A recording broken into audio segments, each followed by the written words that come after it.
Yo, what's up, Chaos TV family? What's up, Chaos TV Network? How y'all doing out there, man? It's been a while. It's Chaos Leader, Chaos Hero. And today, people, as you can clearly see, this is going to be a more of a review and a how-to play video on a great new TCG that just came out by Bandai right behind One Piece and also Digimon, formerly known as Battle Spirits Saga. Now, for those of you that probably already know and are in the know, Battle Spirit Saga dropped around in the middle of, or at the end of April. It's a game that has various strategical things where you can actually use basically it has a very simple mechanic, very simple life system, and a pretty unique and still tactically sound and strategical resource system. But let's get into what you need to set up for your Battle Spirit Saga experience. So what you're going to need for this entire setup is you're going to need a set of cores, including 30 cores and one red soul core.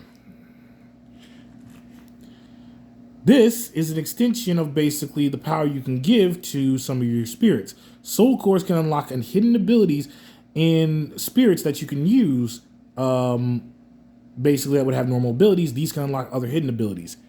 You need at least a set of 30 blue regular soul cores. I got 3 and a bunch of soul cores because I was at a pre-release when this game first dropped, and I bought a couple of things from there, like structure decks and stuff. But this is not going to be my main structure deck, but this is going to be my tutorial structure deck. This is the red structure deck from Dragon's Onslaught, which is more basically aggro. And you need speaking of decks, you need a 50 card deck that can consist of 50 cards. Each deck consists of 3 different types of cards. Magics, which you can use one time only.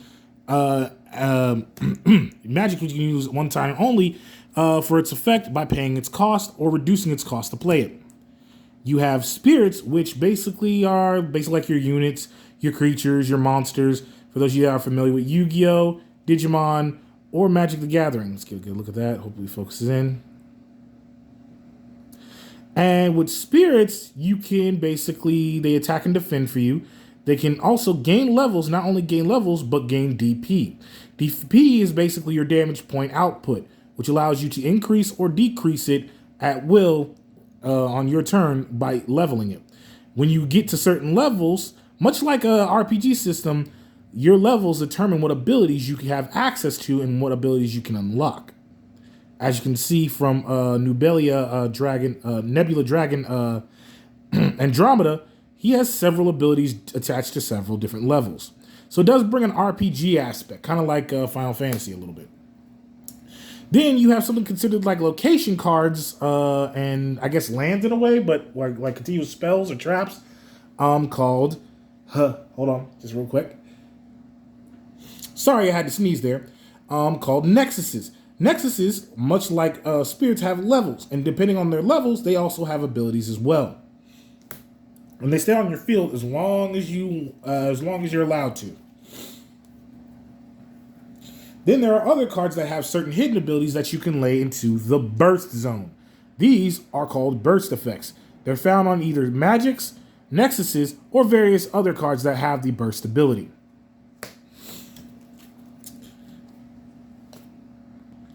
But now that you know what you need as far as the deck, the core, and the playmat, let's get into how the game works. So, in a real quick second, let me get this started. So this is how your setup should look like when you're getting ready to start a Battle Spirit Saga match with you and your friends. Your match should look something like this. Now, I'm sorry for the glare, unfortunately, but this is how the setup has to be until I get my new Battle Spirit Saga map. I am playing on top of my Magic the Gathering Secret Lair map with Street Fighter, but this is the best way I can show you and teach you how to do everything. There are all in total 7 different zones in the game of Battle Spirits Saga, and they go as such. The deck area, the card trash area, the core trash area, the field area, where basically your spirits and nexuses can sit and also magics can be played, right next to the different phases and steps in the game. We'll get to that in a minute. Your life area, which is represented by 5 soul cores that are set here, by the way. your burst area where you set burst effect cards right here, and your reserve area. The seventh area you may be asking is right over here. This is where your cores go when you try to actually bring cores from the void. The void is a place where you reach into to grab cores or the resources that you use outside of you moving the cores from your life area to the reserve area. So we'll get into that in a few minutes. So how each player starts their turn off, each player basically shuffles their deck.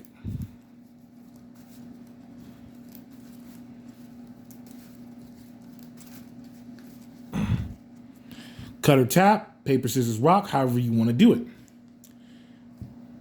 Each player also draws 4 cards. Now, at any given time, if you are not satisfied with your hand, you can always mulligan. So right now, my hand looks pretty decent, but let's just say with this hand, let's check out the hand, you guys. I'm comfortable with this hand. If you don't want this hand, you can easily draw 4 more cards from the top of your deck. Then if you're satisfied with the top 4, you get to shuffle the other cards you don't want back into the deck. That is how the mulligan rule works. Or you can put it back at the bottom. It is up to you. These are also official Bandai rules. Other than that, if you are satisfied with your hand, and this goes for both first or second player, you get to draw an extra card. If you don't, that means you just get stuck with 4 cards until your turn starts. So let's just say I go first. Player that goes first gets to literally, and let me repeat this again, draw an extra card. So you start off with technically 6 instead of 5. That being said, you don't get to add a core to your reserve from the void. That privilege is given to player 2, not player 1. Also, much like anything else, you can attack or draw first blood when you go first. But let's get on with what we're trying to do. Now, so far, I got a pretty decent solid hand. So like I said, I'm going to go first.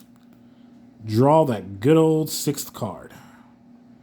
Now, with this what I got, I have Dragron Trooper, Dragron Captain, Feral Slash, Firewall, and Scorched Battlefield, along with the poster boy for the first set, well, his pre-evolved form, Imperial Thunder Dragon, Seagworm. So to basically play any card in this game, you use the resources, cores. And since I don't really know what to do at this point, wait a minute, yeah, I do. So what I'm going to do is I'm going to pay 2 soul cores to play. So by paying the soul cores, I can take these 2 soul cores and move them over to the trash, which counts as paying the cost. So I can play Dragron Trooper. Dragron Trooper is going to come in at level 1 if I want to. Depending on how many cores you put onto a key creature, a spirit, depends on what level it goes to. Also, it's mandatory that you put a core on a spirit because it's the only way the spirit can stay on the field. If you play a spirit on the field and it doesn't have a spirit, it doesn't have a core, my apologies, it goes straight to the discard pile. But since I do want my Dragron Trooper on the field, I'm going to take the other remaining soul core. If I want to, I can put 1 or 2 on to Dragron Trooper. Dragron Trooper hits the field at level 1, which also allows me to activate his level 1 and level 2 ability. When this card attacks, when this spirit attacks, basically the spirit gains 2,000 DP. So even for a weak level monster, it can still beef itself up. Now, let's say it rolls around to my opponent's turn. There is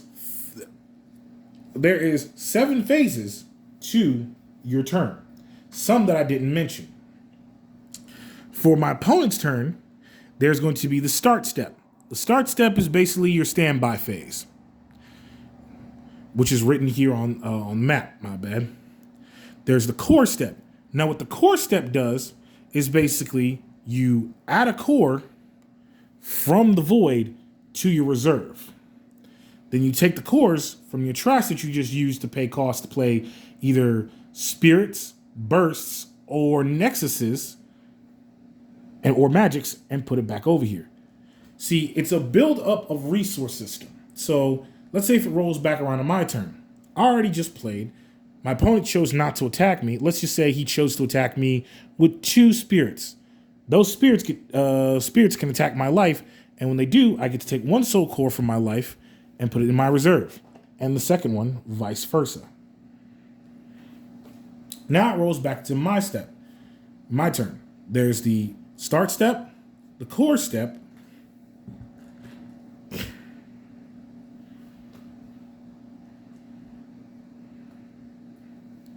the draw step,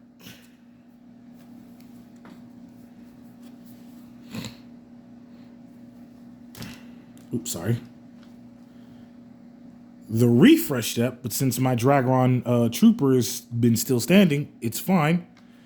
The main step, where I can play all my Nexuses, Spirits, and set my burst cards, and do whatever I can do before the attack step, and then the end step. Unlike some card games, you can't bounce back and forth through attack and then main step in this game, which is unfortunate, but it does put a fair limit on what a player can do. Basically, make the best of your turn and do what you can to deal as much damage as you can to your opponent. That's the main objective of this game. So basically, when you take cards and play cards, you can actually do whatever you want. Now, during the main phase, you can actually move cards freely, move cores freely to spirits or nexuses, depending on however you like. So let's check out this second hand. Looks like we can do a decent amount with the core resources we have right now. So I'm going to play Scorching Battlefield. Scorching Battlefield is a cost of 4. But since I have 1 red faction creature, which is symbolized by the crystal at the bottom, I can reduce it by 1. Also, these little symbols right here are your reduce limits. This is how much you can reduce a card's cost, meaning you can have up to 3 different cards on the field, but still you can only reduce 2 off of Scorching Battlefield. So for prime example, let's just say, for cheeses and grin, I have 1 Dragon Trooper, and I want to play my Dragon Captain. Since I only have 1 card that's red on the field, I can reduce its cost by 1, unfortunately. So I'd only have to pay 2. So I paid 2 by moving 1 core over here. And let's just say if I wanted to save my resources, I can move the other core off of my Dragon Trooper to play Dragon Captain. And I move the other core from my reserve onto Dragon Captain. These are choices and flexibilities you can make with your resources that are your cores. That being said, I have 2 cards from the realm of flames on the field. And I want to play Scorching Earth. Now I can pay 2 to play Scorching Earth. Now I know what you're thinking. Chaos, why did you just play Scorching Earth when it needs a core? Nexuses, certain Nexuses, actually require cores to be on them. But Nexuses don't require cores at all, unless you want to give them certain abilities depending on their level. As you can clearly see here, Nexuses can do stuff with levels just like spirits can. Level 1 and 2, Scorching Earth gets the ability of, during the attack step, all of your red spirits gain 1,000. If I gave it 2 soul cores, I can not only gain 1,000, all my spirits don't also just gain 1,000, I can also draw a card when I reduce my opponent's life. But since I only have 1 soul core, I want to keep my soul core over here. This point, it's going on to my attack step. When you choose to attack an opponent, you can choose to attack their spirits, I think, when they're recovered or rested. Doesn't really matter that I know from what I read from the rulebook. You can attack their spirits. But most people usually go for their life. So to literally attack your opponent's life, you kind of have to, well, you basically have to rest or tap for those of you that play Magic, your spirits to initiate an attack. Depending on the level, remember this, depending on the level of what your spirit is, depends on the damage output you have on your opponent. Now, to deal damage, you have to basically treat it like, well, Card Fight Vanguard or Digimon. Unfortunately, there's no mechanic that gives you an extra damage check yet that I know of. But apparently, based on the symbols on each of your spirits, right here, that's the amount of damage you can do. So basically, at this point right now, in the infancy of this game, your monsters can only do 1 damage each, depending on each number of monster. There's 2 ways you can actually win or lose in this game. If your opponent's life core area is gone, you win the game. But also, if you literally have no cards left in your deck and all your cards are in the trash, yeah, you basically lose the game. Other than that, there are different types of various cards with each color, other cards with each different faction. No 2 decks are always going to be the same. You can mix and